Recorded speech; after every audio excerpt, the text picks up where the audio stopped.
How much, realistically, do you think the new Congress can cut in federal spending? I think that remains to be seen. We could certainly cut $100 to $200 billion and help ourselves.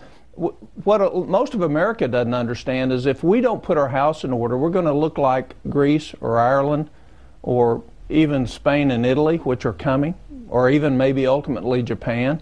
And so time is of the essence for us, and you're seeing the economists around the world starting to worry about whether or not we're going to make the substantive changes to austerity that we need to make in our country to correct our course and to create the confidence that we don't wind up like in Ireland. Well, let's get a little more specific. We'll get to the debt situation, the economic situation in a minute, but let's talk about the job that Congress has. You just released what you called Waste Book 2010, in which you outline $11 billion in what you call wasteful spending, including some of those crazy earmarks like $5 million for a neon sign museum in Las Vegas. But, Senator, for all the waste, if you're going to cut spending seriously, aren't you going to have to cut programs that Americans now rely on? Aren't you going to be calling on Americans to make some tough sacrifices?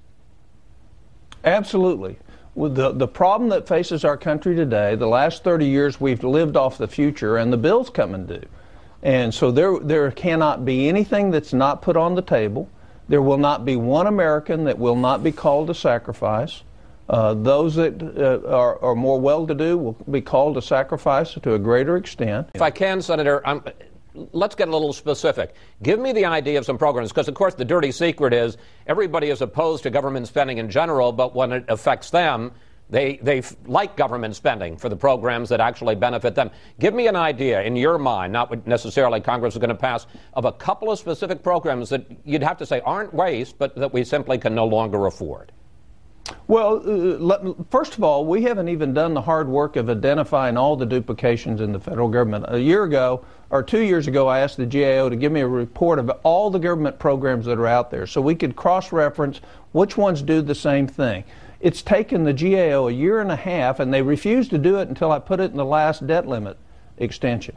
But, for example, we could save about $50 billion a year by eliminating programs. I'll give you a couple examples. We have 267 job training programs across 39 different agencies. Why do we have 267 of them? We have 105 programs to encourage people to go in science, and technology, engineering, and math. That's 105 sets of bureaucrats. None of them have metrics on it. We have $100 billion at a minimum of fraud in Medicare and Medicaid. The health care bill didn't significantly address that. That's money that's just being blown away. The Pentagon can't even audit its own books. It doesn't even know where its money's going. And we refuse to have the tough forces go on the Pentagon so that they at least are efficient with the money that they're spending. So we have a realm of about $350 billion that will not truly impact anybody in this country that we could eliminate tomorrow.